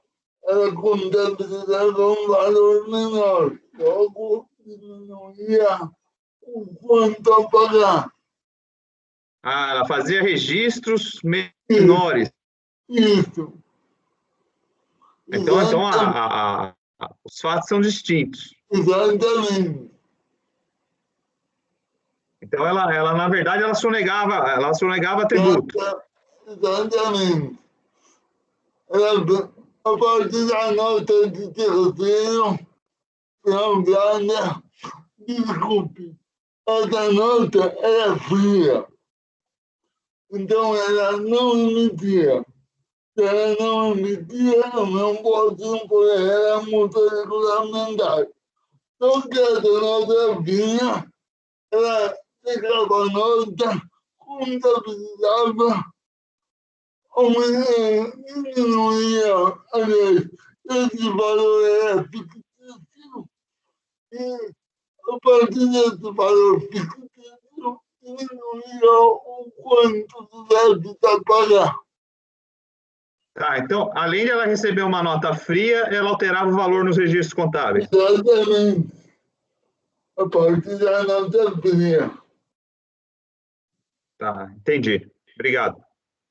Estou com a memória boa, eu lembro desses fatos. Nossa. Não lembro de nada disso, mas beleza. Vamos... mais alguém? Ou a gente pode votar?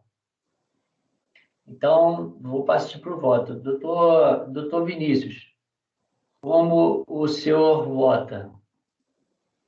Com o relator. Doutor Walker Araújo, como o senhor vota? Relator.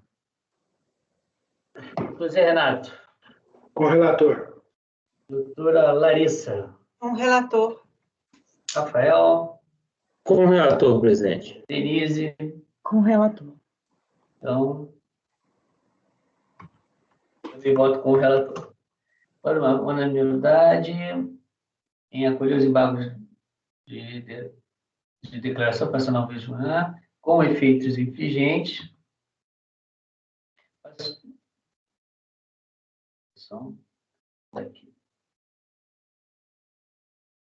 Com efeitos infringentes para suprir a omissão, dando provimento parcial recurso de ofício para manter a majoração da multa de ofício no percentual de 150%. Copie o final do seu dispositivo, tá, Jorge? O Jorge não tem.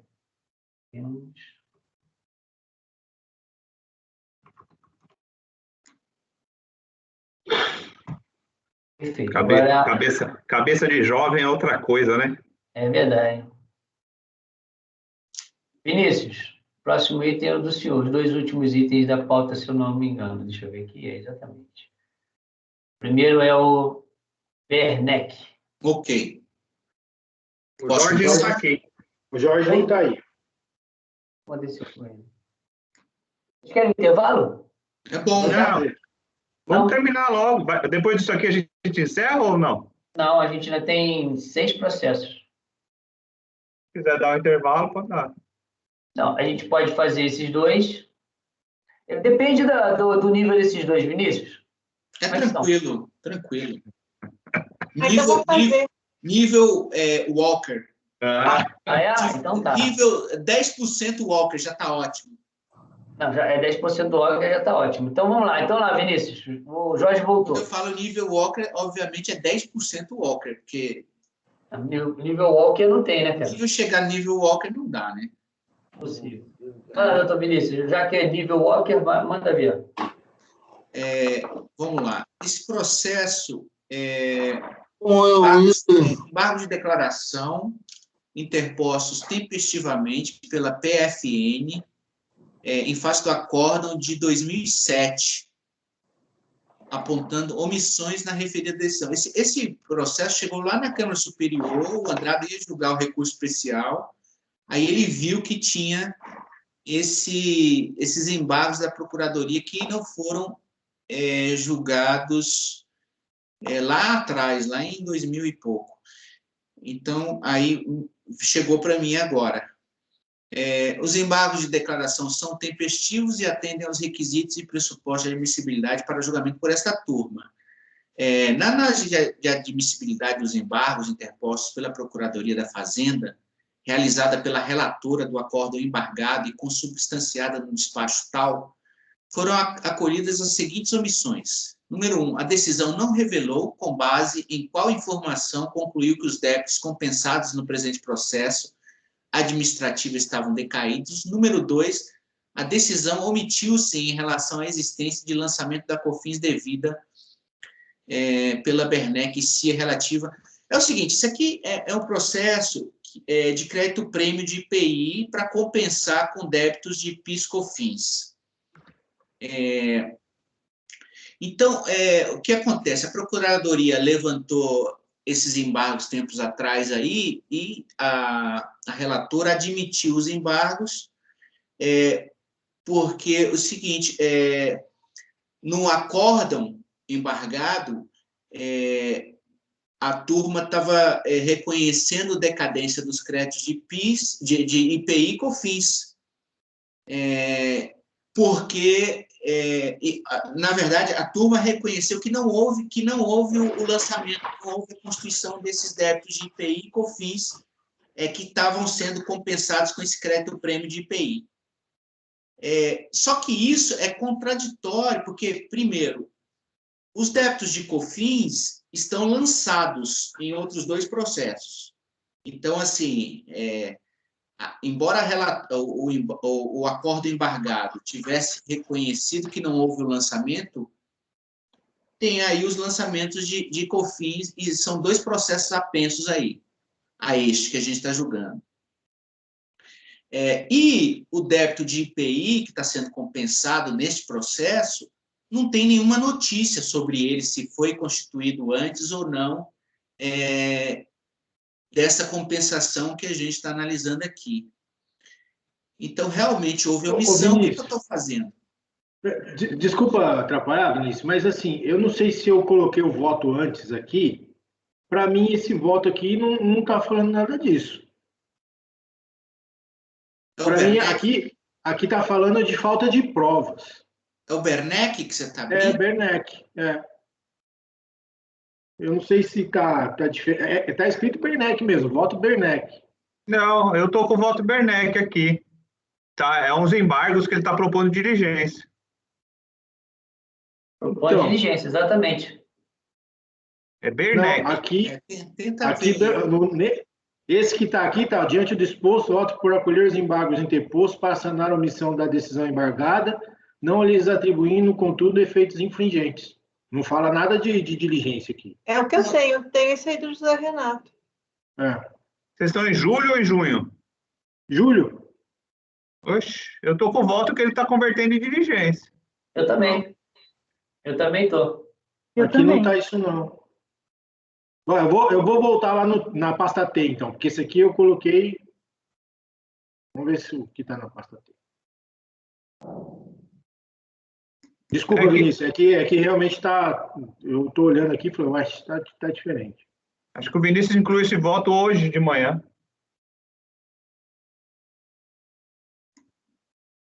Não, ele estava na pasta já. Então, eu baixei da pasta faz uns dias já. Coisas macabras. Pois é. Esquisito, mas vamos lá. Vê se você encontra aí, porque a gente está com voto. Tá, não, tô indo. Pode continuar aí, Vinícius. Continua aí, Vinícius. Eu abri aqui de novo na pasta para ver se é isso. Se bem que se o Walker e o Gilson abriram... Não, eu abri o voto, eu estou com ele aqui. É porque é isso que o Walker falou. A minha versão do dia 25/7. E esse aqui tem um outro do dia de hoje. Não, o de hoje, teve uma mudança hoje numa palavra só. Oi? Eu acrescentei uma palavra nessa versão que está hoje aí, mas vocês pegaram muito antes, né?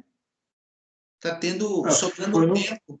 Foi no começo da semana que eu peguei. Segunda-feira. Está sobrando tempo. Mas vamos lá então, vamos lá. Vocês encontraram o voto, vamos lá. Agora tem que voltar, deixa eu voltar aqui. Então, vamos lá. O que eu estou propondo? Eu estou propondo, então, a conversão do julgamento de diligência. Para quê? Para que a unidade de origem apure a existência de constituição definitiva dos débitos objetos das compensações constantes do presente processo. Aí que eu mudei aqui nessa versão de hoje, né, que eu não tinha colocado isso aí entre vírgula, além dos autos de infração referidos neste voto, trazendo aos autos todos os elementos e informações essenciais para a solução da controvérsia. A gente não sabe, no final das contas, se tem ou não constituição do débito de IPI. Os de COFINS estão aí. O de IPI não tem, mas, de repente, também, até os de COFINS, pode ser que tenha havido constituição antes e depois o auto de infração replicou, alguma coisa assim. Então, estou pedindo para que a unidade de origem se pronuncie sobre isso e faça o relatório e comunique o contribuinte. Basicamente isso. Ok. Vamos à deliberação, então. Senhores, então passo ao voto do doutor Walker Araújo. Relator. Doutor Jorge Abud. Bom, relator. Doutor José Renato. O voto certo agora. Realmente está diferente, viu? Os dois votos. Mas eu voto com o relator. Doutora Larissa, o voto certo também. Com o relator. Ok. Doutora Larissa, doutor Rafael. Rafael com o relator, presidente. É que eu vi o Jorge levantando, me deu... Eu tinha esquecido que eu tinha votado. Doutora Denise. Com o relator, presidente. Também voto com o relator. Então, resolução.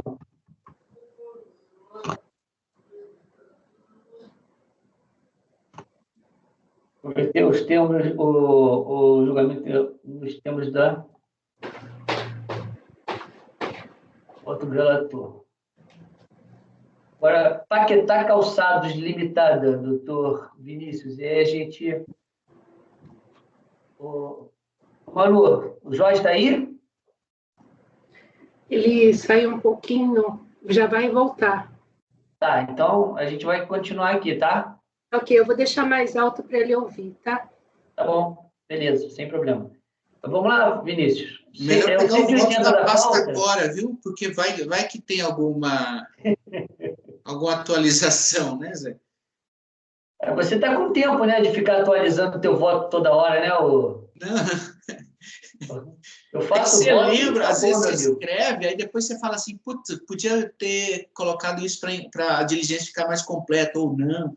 Enfim. Diligência é sempre bom. O único que eu atualizei foi o ICMS na base de cálculo, que eu tive que mudar um pouquinho, porque a tese do Careca venceu, né? Então, vamos lá. Tá com a palavra já. Paquetá. O que é isso aqui? Deixa eu ver. Pedido de ressarcimento, crédito presumido de IPI. Lembrei. Atinente ao terceiro trimestre de 2001, acumulado com pedido de compensação. Eu vou para o voto já. Tá. Vamos ao voto. Olha, o que acontece? Foi realizar a diligência. Eu vou no relatório aqui um pouquinho ainda. Em 2018, foi convertido em diligência o julgamento. Aí foi lá, a fiscalização fez uma diligência e produziu o relatório de diligência fiscal, no qual se reconhece parcialmente o direito creditório postulado pelo sujeito passivo nos seguintes termos. Sindicato da diligência, o sujeito passivo apresentou manifestação de conformidade na qual sustenta em síntese a legitimidade dos créditos relativos a formas e matrizes, uma vez que seriam insumos no contexto do crédito presumido de IPI, cita decisões do CAR. Então, aqui, a diligência acolheu parte dos créditos e afastou apenas os créditos sobre formas e matrizes. Então, é uma questão basicamente de direito. Ele faz sapato, é isso, né? Formas, navalhas e matrizes. Ele fala navalhas também no recurso voluntário. Formas, navalhas e matrizes. Então, o que eu estou fazendo? Estou negando, porque não entendo que isso seja subsumível ao conceito de insumos no âmbito do IPI. Aí trago todo o histórico do parecer COSIT 65, mesmo as decisões do STJ não absorveram, ou melhor, absorveram aquela estrutura normativa do IPI desde 79. Enfim, cito aí um recurso da Câmara Superior também, 9303008541 de 2019, e concluo, como se vê, formas, navalhas e matrizes são ferramentas do processo produtivo, não se subsumindo ao conceito de insumos, assim entendo que não assiste razão à recorrente. Assim, tendo em vista os resultados da diligência realizada, voto por dar parcial provimento ao recurso voluntário, reconhecendo parcialmente o crédito postulado nos exatos termos consignados no relatório às folhas tais, cabendo à unidade de origem homologar a compensação declarada nos limites do crédito reconhecido. Ok, doutor. Vou passar a deliberação para alguma retirada de dúvida, alguma Então, passou o voto. Eu tenho, presidente, uma dúvida. Então, por favor. Vinícius, por exemplo, eu estou pensando aqui, já jogou isso alguma vez, há muito tempo atrás, isso. A navalha não seria uma peça de ferramenta tipo bit que se consome no processo produtivo, não? Não, mas para o IPI, as peças, ferramentas e tudo mais, não entendo que seja insumo, não. Ele vai entrar como ferramenta, e não como, assim, até porque toda ferramenta, então, seria consumível, tá certo? É só isso.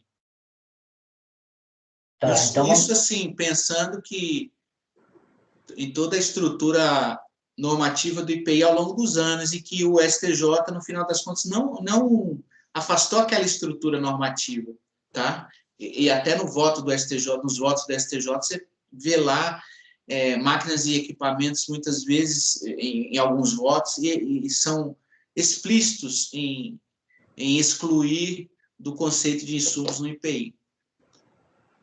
Ok, então podemos votar. Doutor Walker Araújo. Relator. Doutor Jorge. Com relator. Doutor Zé Renato. Com o relator.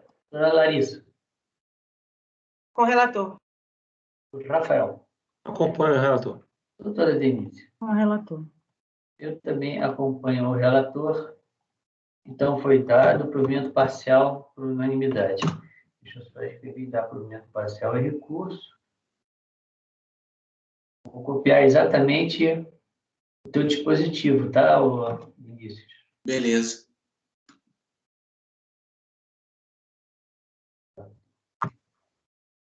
Bom, senhores, assim, o último processo foi retirado de pauta a pedido, deixa eu ver de quem? A pedido do patrono, do próprio patrono, foi deferido, não foi por mim, e a gente termina a pauta da tarde de hoje. E faltando só 1, 2, 3, 4, 5, 6 processos. Vamos dar agora 15 minutos de descanso a todos. Peço a Fabiana para encerrar a gravação, e o doutor Walker também. Ok, presidente.